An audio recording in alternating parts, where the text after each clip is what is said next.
Hello there, Virgos. Welcome to your tarot reading.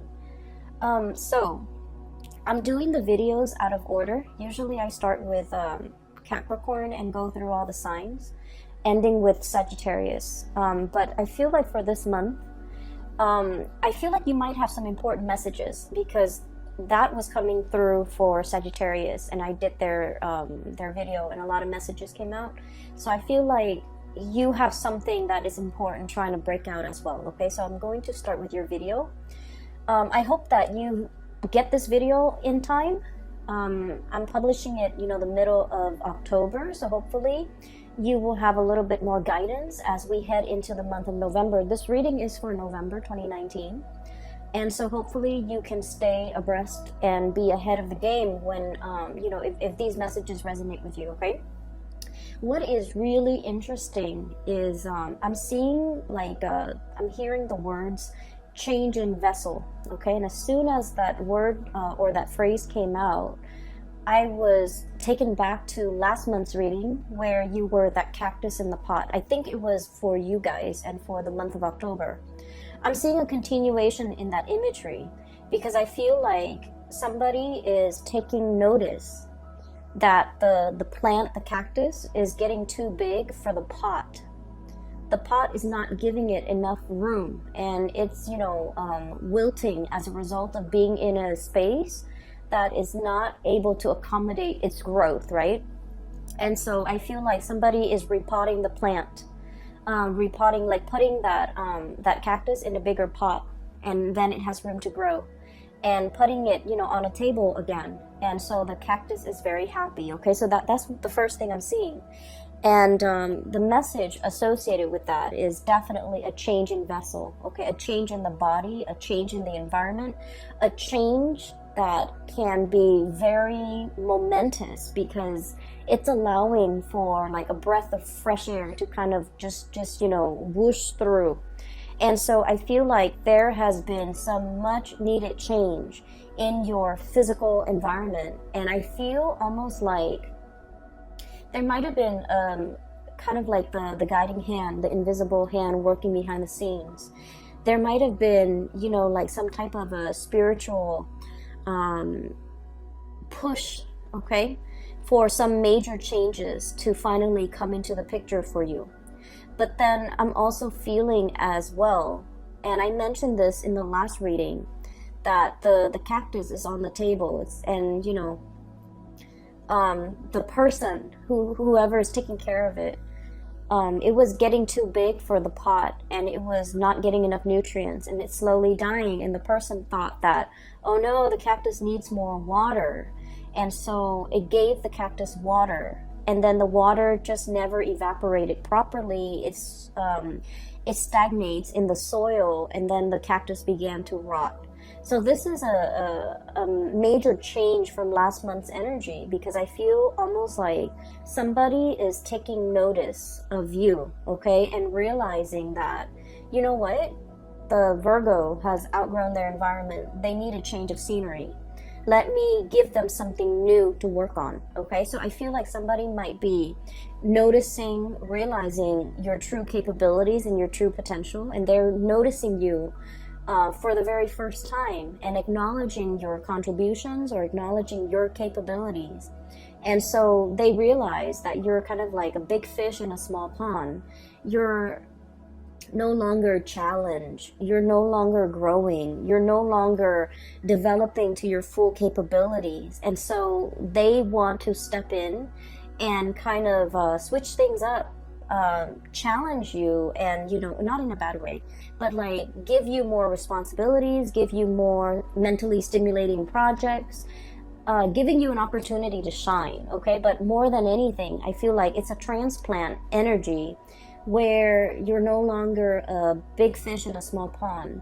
You're playing in the big leagues now. You're among other fish. You're among other you're among your peers who are on your wavelength or on your level. Okay, so we have like a very loaded, a lot of loaded messages and subtext that came with that image. And I'm glad it's a continuation, because last month's reading I felt was really good. And so the change of vessel, is what I'm coming in. And the two cards that came out with this message are definitely these two cards here.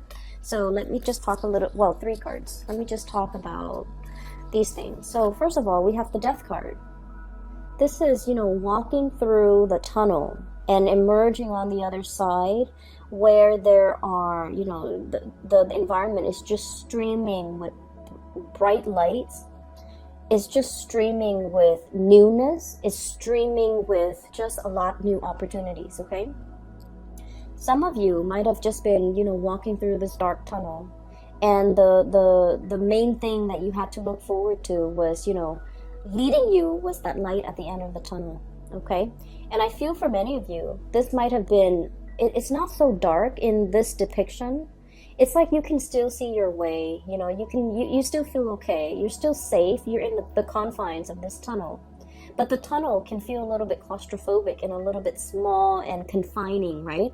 So I feel like you were in an environment where it just felt a little bit stagnant. It felt a little bit dank and possibly damp and possibly kind of muggy. And you know, you like your cleanliness. You like to be able to see things. You like to have full visibility. You like to know what's in your environment. Many of you might be germaphobes, you know, and you're just a neat freak. And I feel like, you know, for a Virgo to be in a tunnel, it's just not a good environment. And so that's what it felt like. It felt almost very linear, very structured. You can only walk straight ahead or backwards. There wasn't enough room for experimentation. There wasn't enough room for, you know, taking a detour. So the view, the sight, the day-to-day routine was not overly inspiring. And you knew there's light at the end of the tunnel. You knew this is going to come to an end. And you knew this confining space that you've been in is going to open up. And it's going to open up in a very tremendously amazing way, because there's, you know, a lot more light, visibility, freedom, and just room and space at the end of this tunnel. And you've been waiting for it. And it's finally emerging for you, okay? And so this is a lot about, you know, the change in the environment, okay? And then with the change in the vessel, what I have here is the two cards that perfectly depicts this, that image that I saw earlier. We have here the Five of Cups. This is a situation where, you know, the traditional Rider-Waite deck, the Five of Cups is missed opportunities, regrets, things that we should have done, but we, for whatever reason, allowed time to pass us. Things that we should have said. Things that we should have invested our time in, things that we should have paid careful attention to. For whatever reason, it slipped under the radar. We say we're going to get to it, we never did. And then the opportunity slips us by, okay? And this is also indicative of a situation where, you know, the cups have already run dry. It's an old, stagnant energy. There's cracks in it. And it's also a situation where, you know, there's a lot of burden, okay? So the four saucers, the four teacups are kind of like stacked on top of this thing, and this thing is fractured. So it's sort of like carrying the weight of a situation. Virgo people are really big when it comes to responsibility and helping others, wanting to be of service to others. And I feel like,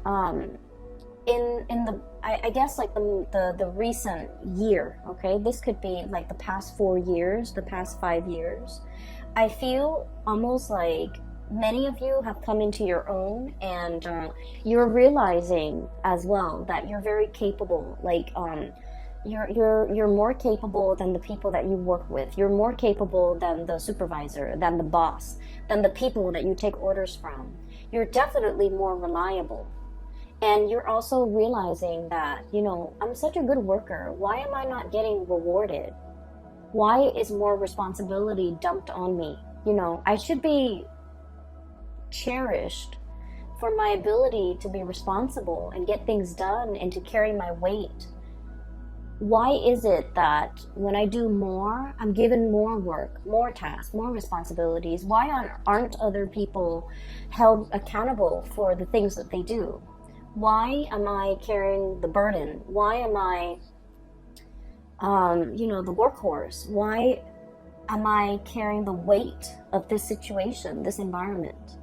And you know, in the past, okay, and especially for some of you who are young, and from young, I mean, you know, just like you're starting to come into your own, you're starting to learn about yourself. And you know, age is all relative. So I feel like, you know, when people give you responsibility, give you greater responsibility, or give you tasks, it makes you happy because it keeps you busy, right? And then you also feel like, oh, they're noticing me. They're noticing my potential. They're noticing my capabilities. They're noticing how good of a worker I am. That's why they're giving me responsibility. And in a way, it's sort of like, it's flattering. But then over time, you feel like you're working faster than everybody else. And so you're given twice the work. It's not fair. And many of you are coming to the realization that this is not, I'm enabling a situation. I need to speak up for myself. I need to not, you know, carry the burden anymore. And people need to stop forcing the responsibilities on me just because I'm capable. If I'm not there, what's going to happen? Who's going to carry the burden? How is that place going to survive? And I feel almost like you come into a place where you are practicing loving detachment, okay? No longer wanting to be mother hen, you know, making sure everything runs smoothly. You're starting to detach yourself because you're realizing that you're subsidizing a situation. You're enabling a situation to continue to be unfair. And so there's definitely a change in the guards, a change in the times, a change in your perspective, a major paradigm shift when it comes to what you're willing or not willing to kind of take on, okay? You're in a position where you are picky, and that's great, picky about what you are willing to do, what you're not. You're picky about, you know, what projects to take on and what projects to leave behind, who to work with and who not to work with. And you're coming into that sense of discernment, no longer, you know, wanting to please everybody. You're in a very good position where you have, you know, good bargaining power, and you're able to kind of like dictate the rules of the game, okay? And this came about through this sense of like, we're coming here from the Five of Cups. So if you can just imagine if these were cups, right, that were full, but they're all cracked. They're all cracked, so they're not able to hold water, to hold their own weight, right? And so we're changing the vessel. We're pouring everything that it was used to be held within these broken containers or cups. And we're switching the vessel. We're pouring it into here. And so I feel like you are redirecting your energy away from this mess, away from this situation that is very burdensome and very tiring and very unfair and unbalanced. You're redirecting your precious stream of gold here, okay? Falling into this cup is wonderful because this is about self-love, self-care. This is definitely as well about, you know, putting yourself first, doing things that make you happy rather than accommodating everybody else. And Virgo, it's okay to be selfish. You've spent your whole life working for other people. It's time to draw back your energy and take care of yourself and do things that you love. You know, work might be hectic. And if you're just like, I don't want to go to work today, I'd rather go have a picnic, I'd rather go hiking, I'd rather go watch a movie. You know, the work is still going to be there when you get back, right? So take that day off, do that mental health day, or, you know, do whatever it is that you feel like your soul and your body needs, because you deserve it. So I definitely see here a redirecting in your energy, a refilling or a changing of a vessel, a changing in the way that you do things, a changing in the way in which you preserve and conserve your energy for things that really matter, that are important to you. And I feel like many of you are coming into your own, learning to say no, learning to tell people to back off, learning to tell people to, like, I want to say the energy is a little bit like no nonsense, okay? It's almost like the Queen of Swords. It's sort of like, no, you can do it yourself. You know, I can help you, but you can do it yourself as well. So I feel like you're giving people a piece of their mind because you were in a situation where it wasn't fair, okay? So there is a second message. I'm going to get to it really, really fast. And the second message is very cute. I really like it. Okay, so the second message is I see this little boy, okay? He's got like a pet cat or something next to him. And he's just kind of skipping with his cat. He looks like he's about 5 or 6, so a very young boy. It's very cartoony. So he's just running, skipping on a dirt road. The cat is, by his legs, and he starts to hear like a dog whimpering or crying. So he walks towards. He tries to find like the source of where the noise is coming from, a crying dog. And then he goes towards this well, and he realizes there's a dog stuck at the bottom of the well, and the well is really deep, okay? So there's no pail, there's no, the drawstrings where you drop the water. It's not there, so it's not like, and there's no water in the well, so he can't really jump in and save the dog. And even if he were to jump in, he's gonna be stuck. So he's just trying to think, how to get the dog out of there. And I guess this is a make-believe world, so there's no adults nearby that he can come to and ask for help. There's no firemen, there's no animal control, right? So it's just him, the cat, and the dog stuck in the well. And then you kind of see him, this light bulb comes over his head, so he has an idea. And then he like runs off out of frame, and then he comes back with like a hot air with a balloon, okay? And he like ties a rock to the balloon, he tosses it down, and then I don't know how, I didn't see it, when he tossed the balloon down to the well, the dog bites the balloon, the rock comes off, and then the balloon magically lifts this dog out of this well.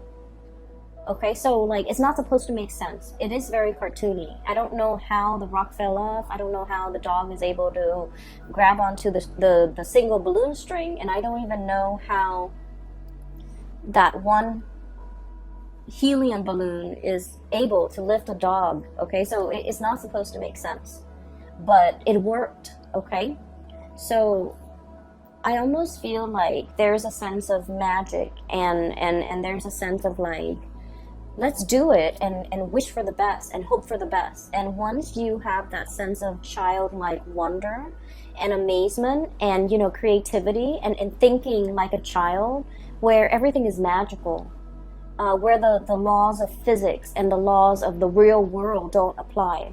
Once we start to train our mind to think in that way, where the possibilities are endless, we start to see a lot of magical things happen.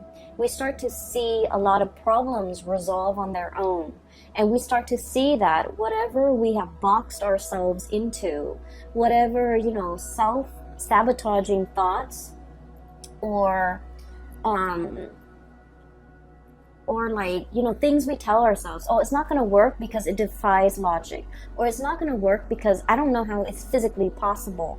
Once we let go of those thoughts that really hold us back, we can implement a lot of good changes. We can solve a lot of problems, and I feel like we can, make great strides because we're letting go of the self-limiting belief. Okay, so this is a month where I feel like the universe is really urging you to kind of like shut down that adult brain. Okay, stop thinking about like the negatives. Stop dwelling on the negatives. Stop dwelling on the problems, and think a little bit more outside the box. Think a little bit more like a child, where the world is full of possibilities. The possibilities are endless. The child does not know the constraints of the real world or the physical world. The child does not know limitations, okay? And so once you start to do that, you're going to realize that, dreams can happen overnight. You're going to realize that, you will be able to make magic happen by letting go of those self-limiting beliefs, okay?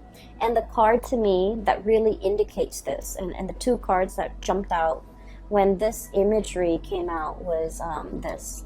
Well, I guess 3. Okay, so this is very Egyptian. Okay, so this is the moon, and the moon is about psychic abilities, intuition.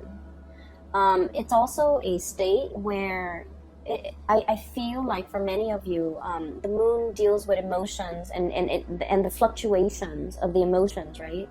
So I feel like for many of you, you have mastered the emotion, okay? Not letting people guilt trip you, for example, okay? Understanding that when they're guilt tripping you, they're trying to make you, coerce you in a very manipulative way to do something that you might not want to do, okay? Not letting people sway you with their emotion either, okay? Some people that you have been dealing with, I feel like they make bad decisions and then they come and cry to you about it. And I feel really unfortunate. I feel bad for those people. But I feel like you're starting to kind of like, this is like the crown chakra, detaching ourselves from this messy emotional space, okay?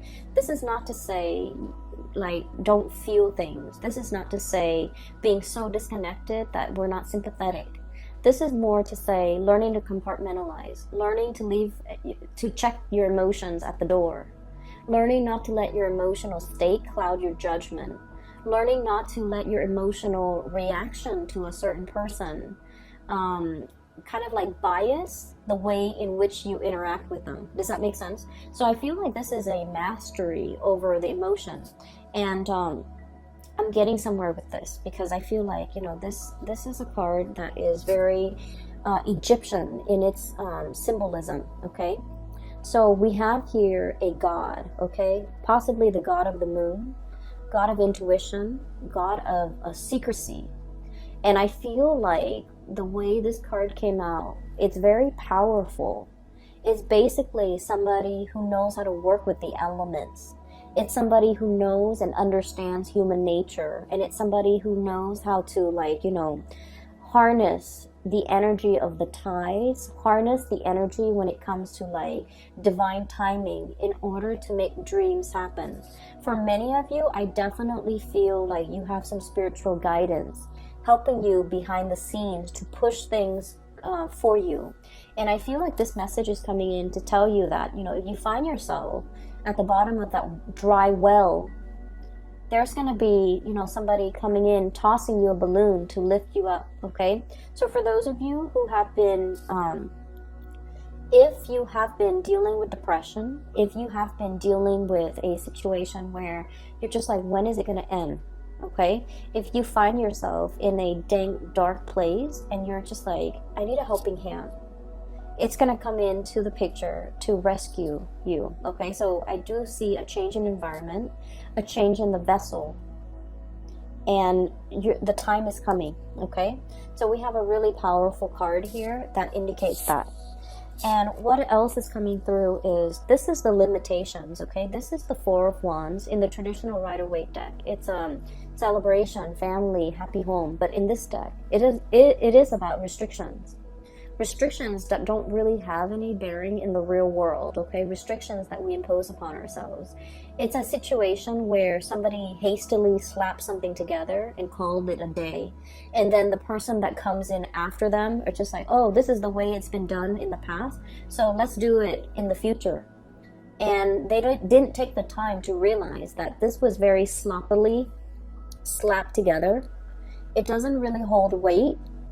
It doesn't really doesn't serve as awning or coverage for anybody from the elements, right? It was just not done very well, and yet they're just like, oh, that's the way it was done in the past, so that's the way we're doing it now.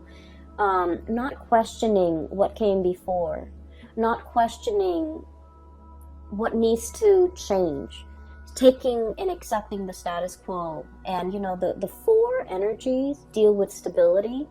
It's like the four legs of a table. If the four legs of the table are of equal length, the table doesn't wobble, right? So in a way, it's very stable, but it can be very, very rigid. So I feel like there's a situation here where you're kind of forced to uproot, okay? That cactus is coming back.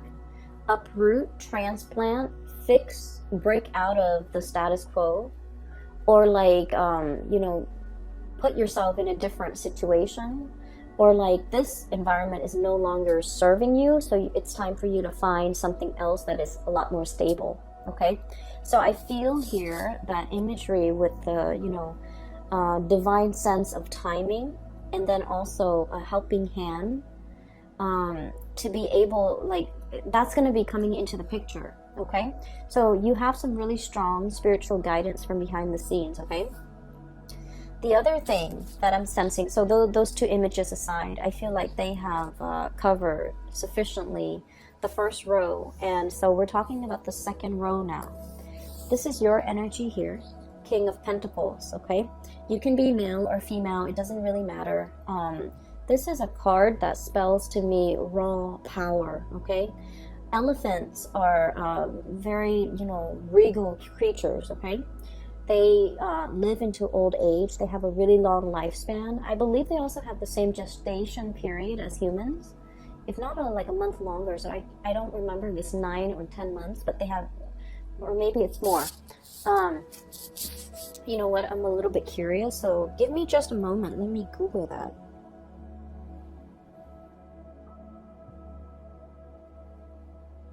I'm sorry, give me just a moment. I need to know this.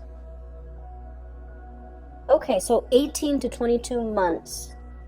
So the range is 18 to 22 months. Okay, so that's like over a year. So I feel like that timing, 18 to 22 months, is very, very, very important. So this card to me basically spells raw power. Okay, this is somebody who's very stable on their own. Okay, they're like firm-footed.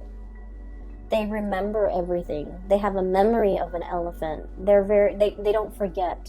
They know how to, you know, they always remember to like cross their T's and dot their I's. They do everything very, very diligently. And so I feel like this is a card, this might be your spirit animal, but what I feel is there's the third eye activated as well. Okay, this pentacle covering the third eye. And I feel like for many of you, you're at a point where you know how to make money. You might be swimming in money. You might like you might be able to like quickly scan out ideas or come up with things that can, you know, help you build a large empire, to help you build resources, or you have an eye for detail where you can scan your environment and know what is valuable, or even like find resources in a space that is lacking in resources. Okay, so some of the jobs that came out with this card that might be suitable for you is especially like procurement. Okay, if you're like securing services and goods for an organization, for a company, maybe even for the federal government, you know how to spot a good deal. Okay, and then another thing that comes out is like an antique dealer, being able to spot something of great value that other people overlook. But overall, this is just about, you know, being able to generate a lot of resources, being able to spot a good deal, or being able to spot a good opportunity when it comes to income generation.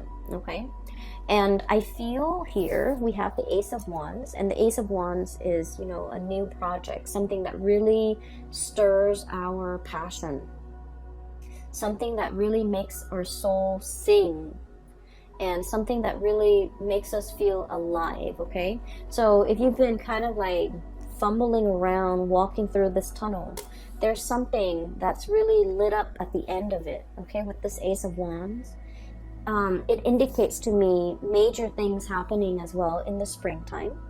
It also indicates to me as well a lot like a new project that promises a lot of stability. Okay, I'm seeing for many of you, this is a revisiting, because you know that elephant never forgets. Coming back to a situation that you thought might have been done with the Five of Cups. Okay, it might have been done and over with. Now getting a flashback, getting a resurgence, getting a revival in that situation. For many of you, this could be somebody finding their way to come back to you, okay? If there has been like a missed opportunity in the past, a work situation, a job, a person, a misconnection, I feel like you're not so much you're the elephant, so you're very solid and stable and you're staying put. But there's a situation where somebody is revived, or a situation is revived, and they're coming back into the picture. And when they're coming back, the passion comes back, the interest comes back, and it's a mutual reception. I feel like somebody is trying to reach out to you. For those of you who are dealing with like a romantic partner, this is you and this is them, okay? Page of Cups, wanting to make an offer, wanting to check up on how you're doing, wanting to reach out, and getting cold feet, okay? Look at how nervous and curious and nervous and uncertain and kind of like unsure this person is. They're just like, I feel like somebody in your work environment might be admiring you from afar, and they're afraid to approach you because you've got a lot of plumage, okay? You've got a lot of you've got a lot of stature, or you've got like a high ranking. They might be a subordinate, or they might not be on your level, and they're afraid. And then I also feel like there might have been a misconnection in the past, and this person wants to make an offer, but they're looking at you and they're not really sure they have everything to give you, or they have anything to give you. So I feel like there's a connection from coming back in from someone who's very shy. I also feel like, you know, it's resting right underneath the Ace of Cups. So they have a lot of love for you. You have a lot of passion for them. But, you know, it takes a Virgo a really long time to fall in love. They can sustain a relationship without ever falling in love until they are 100% sure that that person is the one before they give their heart. And I know like a lot of signs don't do that, and I can't even fathom how a Virgo person does that, but that's what happens. And so, you know, you can be in a relationship with a Virgo for a really long time and they won't give their love, okay? Their heart is very sacred. And so I feel like there's a situation where you harbor a lot of passion for a person. They harbored a lot of love for you. And I feel like there might have been misconnections. And I feel like there's a revival of this situation, if you so choose, okay? I'm also sensing as well, they're really looking at you. They're going to reach out. They're going to communicate. We have here Eight of Wands, and the Eight of Wands is, you know, the arrows of love, okay? In this situation, I feel like it's a situation where, if you look at this ribbon, right, there's some passion here. There are some things that needs to be said, but the conversation is like beating around the bush, you know. Communication that might not be as straightforward, communication that is like all over the place. You might be catching up with a person that you haven't seen in so long, and you have so many things to talk about. You have so many questions that you want to ask them. They have so many questions that they want to ask you. And in the 1 hour conversation, or however long you go for, you're touching on every single topic under the sun. So you're never going to miss your mark, okay? Either way, this is a really, really good card that indicates a lot of communication, touching on all topics. But there is a thread, a common thread that runs through all of these topics. So you're not just talking to talk. It's not just small talk. It's not just like, you know, meaningless chatter and banter. It's very substantive communication that will basically answer all of your questions, okay? So I feel like things are really heating up. Things are really well thought out, okay? This communication comes with a purpose. And the longer you let the communication continue, the more clearer you will be with the whole picture. So the more information you will get, okay? So this is like really full, meaningful communication. what I also have as well is we have here the Seven of Cups, and this is pretty much, you know, options, a lot of options, and trying to figure out which option might be the best for the present time. And so I'm seeing here, many of you have kind of like emerged from this tunnel, okay? You're emerging from this tunnel. And at the end of the tunnel, everything is like opening up, okay? So what felt very small and confining, it's going to start to open up to all of these options. So basically what that means is, you know, the possibilities are endless. I can do anything. I have like a clean slate, and I can, you know, write down, draw, and manifest the future that I want. So once again, you're in manifestation mode, and this is why I mentioned before that there's a lot of spiritual powers working behind the scenes to kind of push you towards the end of that tunnel. It might feel a little bit rushed, okay?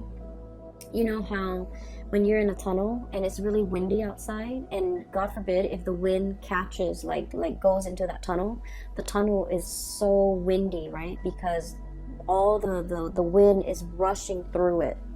So it can feel very rushed, is what I'm sensing. And with this Ace of Wands energy, this is very fast, swift moving energy, corroborated by this Eight of Wands. This is like swift communication. You're going to need to make very fast decisions.